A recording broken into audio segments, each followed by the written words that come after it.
곽종근 전 사령관의 증언으로 윤석열이 한때 동지였던 한동훈 전 대표를 참 미워했구나. 그리고 한동훈의 정치적 비굴함과 우왕좌왕은 이런 살기를 느껴서 나온 비겁함과 잔머리의 결합이었겠구나 싶게 만드는 일들이 있습니다. 그런데 이것에 대한 한동훈 전 대표의 반응이 참 기괴합니다.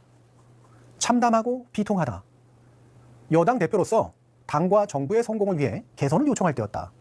그러니까 말하자면 이런 거죠. 자신은 나름 당신과 당과 나라 걱정에 당신이 잘 되라고 고언을 하고 있었던 건데 나를 죽이고 싶을 정도로 미웠던 거예요. 흑흑흑. 굳이 표현하자면 이런 식의 분위기를 느끼는 건 비단 저만이 아닐 겁니다. 당시 윤석열 정부는 분명히 잘못된 길로 가고 있었고 그 끝에서 결국 계엄이라는 대단히 그릇된 선택을 했기에 나는 결국 그에 대한 반대로 돌아설 수밖에 없었다. 그럴 것 같아서 내가 죽이도록 미웠나 보다. 앞으로는 절대 이런 대통령을 만들어서는 안 될 것 같다. 나부터 그리고 우리가 반성하고 개혁해서 국민의 지지를 다시 얻기 위해 피눈물 나는 노력을 해야겠다고 나는 다짐했다. 뭐 이 정도는 되어야 현직은 아니더라도 언론에서 일용할 발언 정도는 되는 거 아닌가요? 그게 아닌데도 언론이 보도해주니 이런 이상한 버릇만 든 거겠지만 말입니다. 그런데 한동훈 전 대표의 발언은 다른 곳을 향할 땐 또 사뭇 다른 분위기를 보여줍니다. 그는 어제인 11월 5일 여당 대표인 내가 계엄을 막는 데 앞장서서 민주당 정치인들이 체포되는 것을 막았다고 할 수는 있어도 민주당이 나를 구한 적은 없다고 말했습니다. 그러면서요. 이재명이 계엄하면 막겠다는 말을 민주당은 왜 못하냐라고 또 반문합니다. 이게 대체 무슨 말인가 싶죠. 민주당이 계엄 해제를 통해 윤석열로부터 한동훈을 살린 거라고 말하니까 아마 발끈해서 대답한 것일 텐데요. 윤석열의 정말 심각한 발언에는 발끈함조차 안 미치더니 민주당에 대해서는 그렇게 움찔하는 게 어색합니다. 뭐 그래도 심리적으로 그럴 수 있다 치기는 하는데요. 사실관계와 논리라는 측면에서 도무지 말이 되지 않습니다. 한동훈 전 대표가 민주당을 살릴 수 있는 힘은 아무것도 없었습니다. 아니야말로 야당만으로도 국회 표결 가능했으니까요.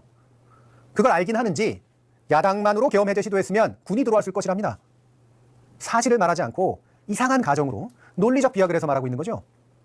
게다가 그 논리라고 하는 것도 매우 이상합니다. 이재명이 계엄하면 막겠다는 말을 왜 민주당이 지금 해야 하죠? 그런 가정법은요. 절대로 논리적일 수 없습니다. 가령 이재명 대통령이 자기 가족 땅으로 고속도로 종점 변경을 하면, 가령 이재명 대통령이 용산도 청와대도 세종도 아닌 곳에 새 관절을 짓겠다고 한다면, 만약 이재명 대통령이 국군의 날에 군 장성들을 불러 전쟁을 논의한다면 이것들 모두 이미 일어났던 일이긴 한데 차마 가정하기도 민망한 일이죠. 이런 건 가정할 일이 아니라 아예 그런 생각조차 안 하는 게 본래 정상입니다. 한동훈 전 대표의 논리는 이런 무한한 가정에 대해서 무한한 답변을 하라는 이야기에 불과합니다. 가정이라는 것의 논리적 속성은 무한대의 가정이 가능하다는 것이고요. 그에 대한 답변에 따라서 결코 끝맺어질 수 없다는 데 있으니까요.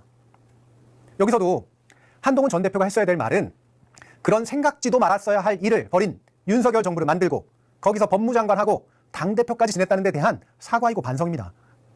다시 한번 말하지만 단지 기존 헌정 질서를 이용해서 의원 100명이 넘는 공당이 되었다고 해서 그들의 모든 행위가 합헌적이고 존중받아야 될 것이 아닙니다.